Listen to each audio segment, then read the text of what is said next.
I joked a little bit earlier that there are quite a few questions I get in public. The number one question I get right now is, when is fall going to arrive? And this time of year, it's always an interesting one to me. There's so much going on in the atmosphere that just because we get a storm doesn't mean fall is here. We go from that hot, dry stretch all summer long that is nothing but sunshine and temperatures soaring into the 80s and even 90s. September started out that way, but by the end of the month, we were looking down the line and seeing some storms, and I would say now we're pretty safe to call it fall. I know it officially started a week ago, but this past Sunday, we were at 84 degrees. 80 is pretty widespread, even with the low sun angle, so it didn't quite feel like fall, even though the sun might have suggested it. And speaking of sun, there's a lot that goes into fall foliage, but one of the strongest factors in convincing those leaves to change colors is actually your sunshine, your daylight, and your sun angle, both of those things. And when you have shorter days, those leaves no longer have the ability to photosynthesize and produce food for the tree to eat. So then they become basically useless. So the tree sheds them and gets rid of them so it can go into hibernation through winter and then come out and do the whole thing again when we start getting more daylight in the spring. Think about it this way. Right now we have about as much daylight as we do in late March. March, we have no leaves on the trees. We don't really get those going until almost June. And so for us to have leaves on the trees now, it's not really doing much for the tree. Many locations at partial, that includes us here in Spokane and over in Coeur d'Alene. You head up north or into the mountains, we're near peak. You head up high in elevation, peak has already happened. If you want to go check out the tamaracks or larches in the Cascades, I'd say next weekend's probably the best weekend for it. Somewhere between this weekend and next weekend is when you're going to want to go. The leaves are changing. What's the atmosphere doing? Well, it's doing a lot, and fall is essentially here. You can see it. Notice the clouds a little bit lower, the atmosphere a little bit cleaner, sun already starting to go down. It's 5:45 on this Tuesday night. I'll just tell you when we're recording this.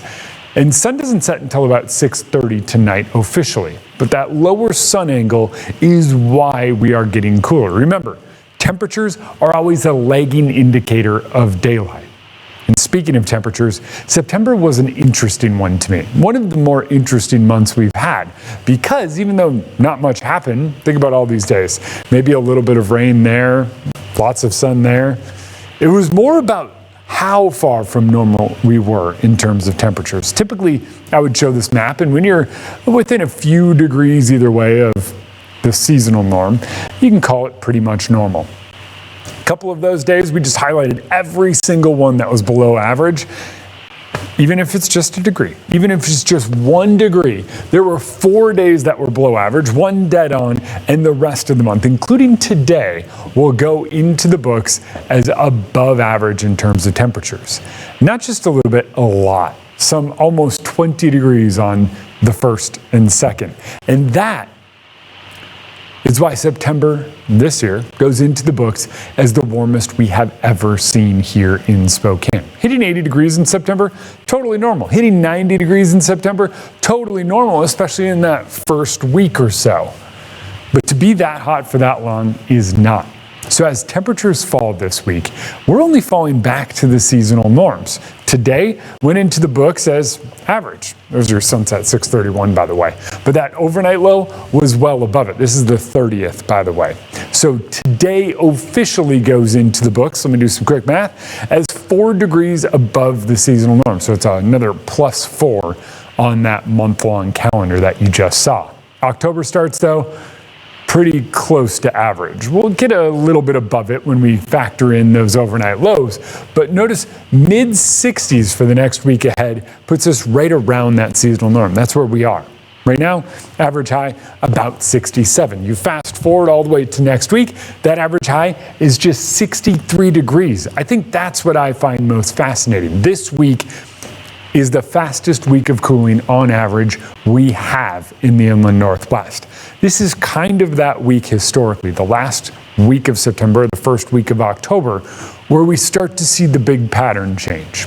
Next couple of weeks, rain becomes more common, and a few weeks thereafter, we start talking about the possibility of snow. First up in the mountains, then down low. The only day we have that looks above average in the next week is not until next Tuesday, when we potentially climb up to 69 degrees, which, believe it or not, winds up some 6 degrees above average by then. But every other day puts us within 3 of the norm, so we'll just go ahead and call those high temperatures pretty much average.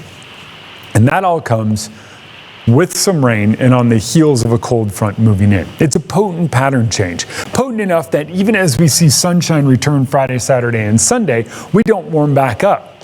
Even when a ridge of high pressure builds in, it takes days and days and days for us to warm up. The reason being, our sun angle is now low enough that we're going to start not only talking about some of the impacts that has on temperatures, but also on fog formation. Pretty soon, when we have a lot of low atmospheric moisture and a ridge of high pressure, we'll have those foggy mornings, those ones that we just haven't been able to kick the past few years. But for now, it's the other end of the spectrum. We always talk about the atmospheric trough, and here it is. There's our storm. Trough traces all the way over across the plains and doesn't go back up until all the way over in the Midwest. A huge trough, but that storm right there is one that just starts to look a lot like fall. I've said it a few times. We have a storm coming in. It doesn't look like fall. This one actually does look like fall. And it moves in very fall-like. It just hangs out off the coast, throws waves of energy at us, and that's very typical. Models always struggle with this. Timing, amount, everything. It's just a difficult pattern to iron out. So let's talk it. Let's put this low in motion, because notice it just slowly moves in. Excuse me. Takes a couple of days. Tomorrow it's going to be moving in. Wednesday, that is. It slowly moves into the northwest. Rain starts taking over both in coastal Oregon and Washington, and then it starts moving in. Notice we see these little showers popping up. Those are just the waves that pop up under the jet. And because the jet is moving like this and it creates a difference in wind, you get a little bit of extra added lift or excitement in the atmosphere. That's really what we're going to see throughout the day before the real main event arrives, kind of Wednesday night and early Thursday morning. As that early Thursday morning rain moves out, we head into a very dry few days. At first, the dryness comes because we're just between storms. But then, as we get closer to the weekend, there's this storm that tries to move in. Front storm moves in, dies down. It dies down because we have a big pattern shift. And that pattern shift brings us back into a ridge of high pressure. But that ridge of high pressure is a little bit different. We start looking at the difference between the Arctic jet and the tropical jet and starting to go, okay, where are we headed with this? What happens here? Where does this go? And what looks like happens is that even though that ridge starts to move back over the top of us, we now have a low enough sun angle and short enough days that it doesn't quite do the same thing it used to do. A lot of times you'll hear myself, or maybe Thomas, even Michelle, talking about southerly advection, warm air advection, basically wind out of the south warming us up. We are quickly getting to the time of year where that is our biggest factor for warming. Just a month ago, the biggest factor we had was sunshine, and being nice and sunny was the best way for us to warm up. But now that we have a lower sun angle, shorter days, wind is going to quickly be the best way to warm us up. However, it does start to look like temperatures trend a little bit warmer. So we have another warm up in the works, and that warm up hits kind of early next week. Gets our temperatures close to 70 degrees, maybe even into the 70s. But even getting close to or into the 70s just doesn't quite do the same thing as being in the 80s. Remember, we were at 84 degrees this past Sunday, so it's just a few days removed, and even as warmer temperatures enter the forecast, it looks like we don't necessarily have the ability to warm back up this late next week. So we're looking at the end of next week, heading into the weekend of the 11th, 12th, right around there.